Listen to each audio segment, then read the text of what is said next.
What's up everyone, welcome back to a brand new video. On the last part, a lot of focus was put on Goten, as well as the Saiyans training on Beerus' planet. We saw during the Universe 6 tournament how strong everyone got. Besides what happened in Resurrection F with Goten, this was also a really good display of their power. And thanks to a brand new discovery from Vegeta, they were able to win the tournament. But of course, just like normal, Zamasu has been watching. And this time we'll be looking to see what he does. For this video, let's set a like goal of 3,500 likes. Once we hit that, I'll continue with another part of the series. Anyways, let's pick up from here. So let's start by setting the scene, traveling to the future timeline, going back a couple years. Goten, Trunks, Bulma, and everyone else are on Earth like normal. They enjoy the new peacetime that they have after the androids are defeated. And luckily it seems like there's no threats right now, at least not any immediate threats. But knowing the future timeline, that's bound to change. Eventually, Shin and Kibito arrive to Earth, warning Goten and Trunks about what's about to happen. Apparently, a monster named Majin Buu is about to appear, or at least someone's trying to revive him and he's about to arrive on Earth. They need to stop him before Majin Buu's revived, or else the entire galaxy, maybe even the entire universe is at risk. Well, they knew a new threat would come around someday. I mean, that's pretty standard for Earth. So they have been training, but they take Shin's advice. They go with him to the Sacred World of Kais and begin training there. Already, things seem to be going much better for them. In the main timeline, all they had was Trunks, but here, they have Goten as well, who's equally as strong as Trunks. He's clearly a pure Saiyan too, however the hell that happened, they could tell by his tail. But Shin and Kibito aren't going to ask any questions, as long as they have two people helping, that's really all that matters. So the first order of business is trying to release the Z-Sword, and with their great power, it doesn't really take too long. Of course there is some struggle, that's the whole point of it, but they eventually free it and begin training with it. Trunks is obviously better suited for it because he's more of a swordsman, although Goten does swing it around from time to time. They share the sword, and they're making some great progress. Shin and Kibito are amazed. They're growing really quickly. They know that's standard for Saiyans. But at this rate, they'll be more than enough to defend Earth, defeating Dabura and Babidi and defending Earth against Majin Buu. And that pretty much is the case here. They go to Earth, ready to fight, with the biggest threat being Dabura.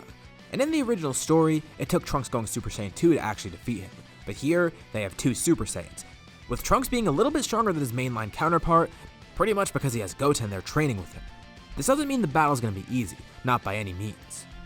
Likely there would be some close calls at Shin and Kibito, although thanks to the perfect fighting synergy of Goten and Trunks, as well as their amazing power, they're able to pull through, eventually defeating Dabura, defending Earth, and stopping Majin Buu's revival, with both of the Kai surviving through the experience. Eventually they do return to the Sacred World of Kais to train. They want to get even stronger than they were before, going beyond Super Saiyan in any way possible. And they improve pretty much every aspect of them.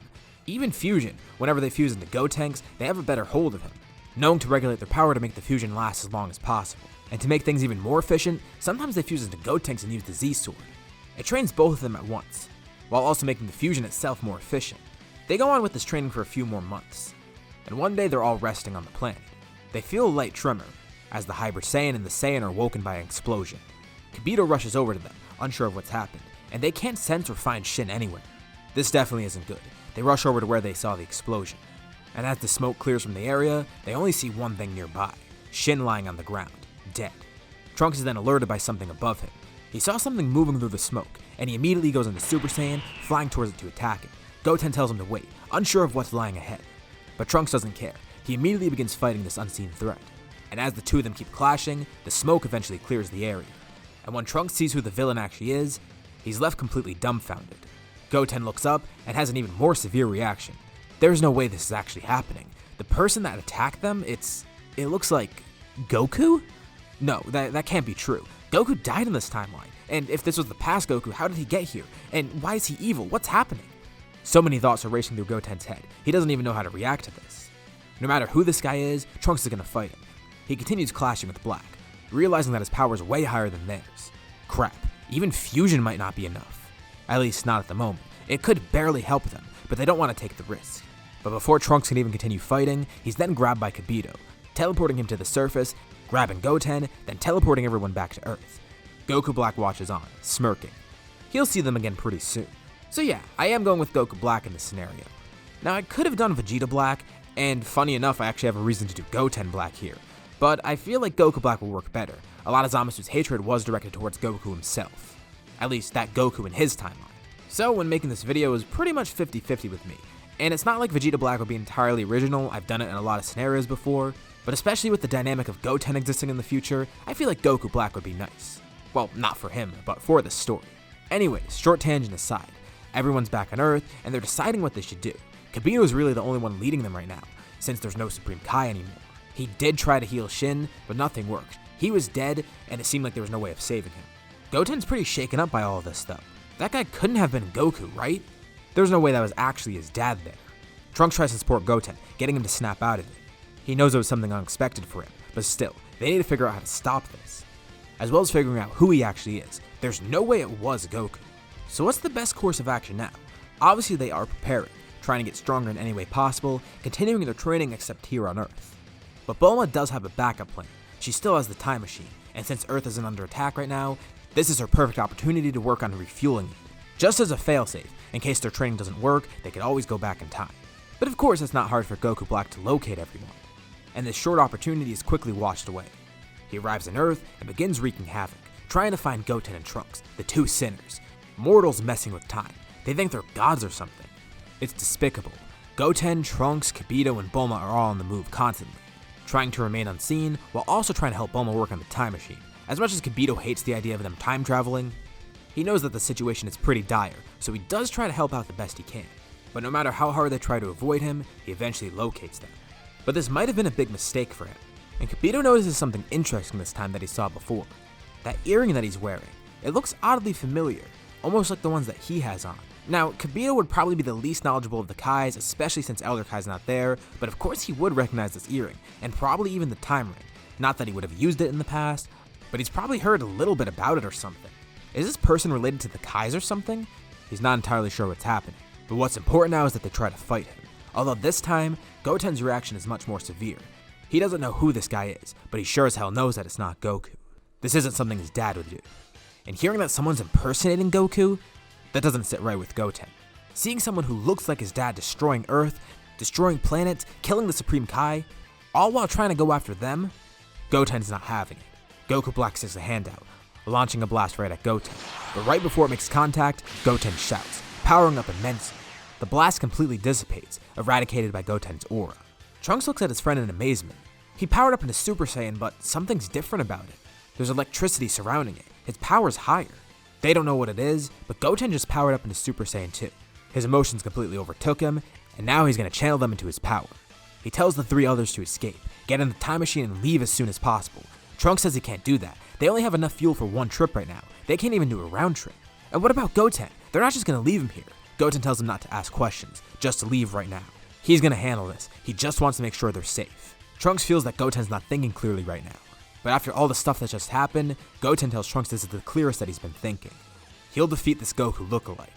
And if not, he at least wants to give the others a chance to escape. He launches up towards Goku Black, getting a direct hit, dealing some significant damage. As the clash begins, the three others escape. They hope Goten's going to be okay. They're hoping to get some help in the past, bringing it back here to solve the threat if Goten can't. As the time machine disappears, Trunks watches in anticipation, telling his friend to hang in there. On the lawn of Capsule Corp, a crowded time machine appears out of nowhere. President Trunks looks inside, finding that there's 3 people in there, not sure what this vehicle is or who these people are. But then he gets a look at their faces, recognizing all of them. One looks like his mom. One looks like that weird god guy that he saw before, but he's not too sure who he is. And the other one, it looks like him. President Bulma immediately comes out and sees, with other people like Vegeta, Goku, and Chi-Chi rushing over.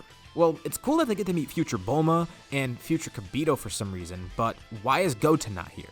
Trunks begins explaining immediately, saying they need to return to the future as soon as possible. Once everyone's caught up to speed, they don't even know what to say. Goku and Chi-Chi are especially worried because of what they heard about Goten. They just hope he survives and they can make it back in time. Bulma immediately begins working on refueling the time machine, alongside her future self, quickly running into the Capsule Corp building. As Goku tries getting more info out of Trunks, they eventually see something appear in the sky, a weird black portal of sorts. And sure enough, the person that comes through it is Goku Black.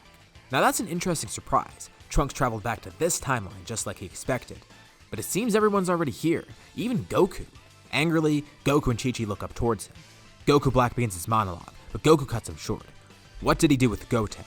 Goku Black begins laughing. He says that poor Saiyan couldn't hope to fight him. His power was simply too strong, as expected of a god. As much as he hates to admit it though, he wasn't able to kill Goten, but he did get pretty close, injuring the Saiyan as he escaped.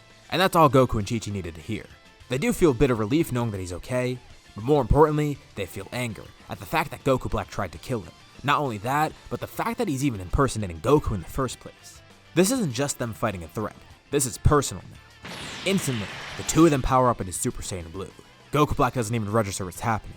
The wind is knocked out of him as he's then kicked in the back, launched towards the ground below him, then being kicked once more and launched up into the air. He then receives another hit, and another. The two of them keep knocking Goku Black back and forth. Within the span of seconds, they deal a significant amount of damage to him. He tries to activate his time ring, but before he even can, he's met with two Kamehamehas, combining together, hitting him head on. Goku and Chi-Chi mean business, and Goku Black dies in the battle. They power down, not saying a word. They're gonna help Trunks and everyone else, and Trunks thanks them for doing that. That power they gave off, he couldn't even sense it, but it was insane, he could tell. He didn't expect that they'd solve it that quickly. The three of them remain in the past, with Kibito meeting his past self and Shin.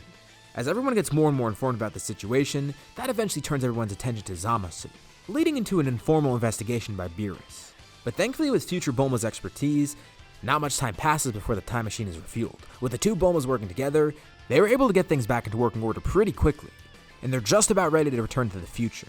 Just to be safe, they also did get some extra fuel in case they do need to return. But with Goku Black dead, they're sure that everything's going to be okay, although they'll all remain alert. Goten then flies over, giving a few senzu beans to Trunks. He's kinda bummed because he wanted to see his future self, but this is fine. He tells Trunks to make sure that his future self is alright, and Trunks nods. He's sure that future Goten's more than okay. At least, he's remaining optimistic. The three of them board the time machine, waving goodbye and thanking everyone once more. And once they arrive in the future, they notice that everything's pretty quiet. With Goku Black now dead, the city is eerily quiet right now, but faintly, Trunks senses something, some energy nearby, recognizing it immediately as Goten. With the senzu beans in hand, he flies over, and immediately he sees that Goten's in pretty bad shape. He's alive, but he is beaten up, and he's a little tired of it, but overall he is okay. Although the concerning thing is, he asks Goten why he's powered up right now. Goku Black's gone, they killed him. Goten chuckles, glad to hear this, but he tells Trunks that Goku Black wasn't the only threat. Someone else just appeared, and he looked oddly like a Supreme Kai. He's been popping in and out. It seems like he's looking for Goku Black, and Goten doesn't know who he is or why he's here. But Goten's out to get him. He knows that this guy's probably responsible for whatever's been happening. Shin's death, the damage to Earth, and whoever that was that stole Goku's identity. Goten eats one of the senzu beans, immediately getting healed, now feeling much better than before, as well as getting a bit stronger, which is nice.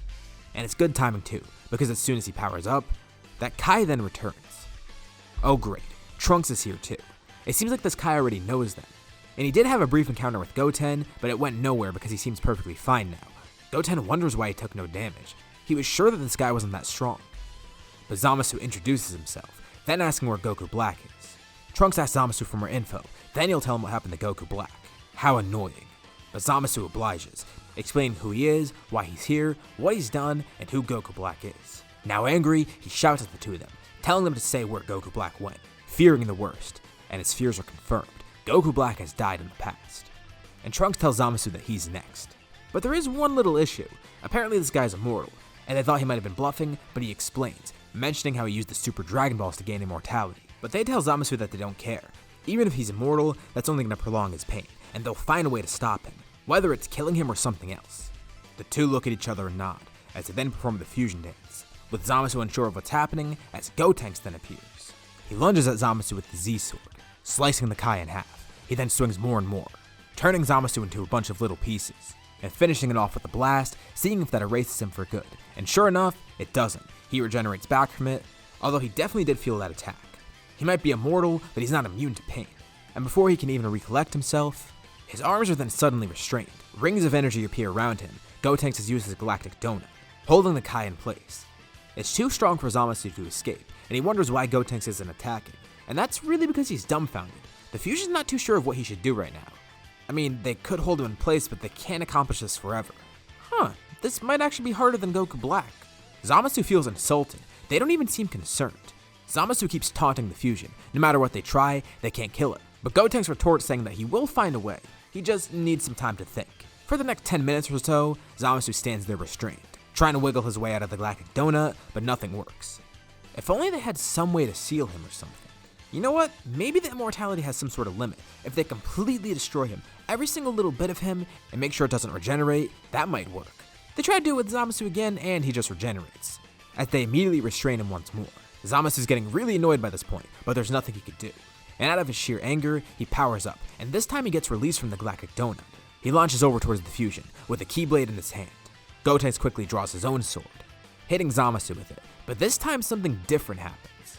A bright flash of light appears, as Zamasu screams. Gotenks still holds the sword in his hand, and he can't see Zamasu anywhere. But then he hears a voice calling out to him. He looks down at the ground, shocked to see that there's someone else dressed like a Kai down there. They descend to go talk to this Kai, and he's really old for some reason. This Kai dusts himself off, introducing himself. He was looking for a way out of that sword, and with all the time in the world in there, he figured out that he could probably just seal someone else in there, swapping positions with them, and that's exactly what he did. Gotenks is completely confused, but Elder Kai explains further. Not only did he just seal Zamasu and help them, but he freed himself from the sword. It's a win-win. Obviously they don't know who this guy is, but he seems like a good Kai at least, so maybe that's something. And he was a former Supreme Kai, so he would be a good replacement for Shin probably. Elder Kai's caught up to speed as well, and he knew that the person he sealed was a bad guy, but he didn't realize he was that bad. Well, seems like he made a good choice. And Gotenks chuckles.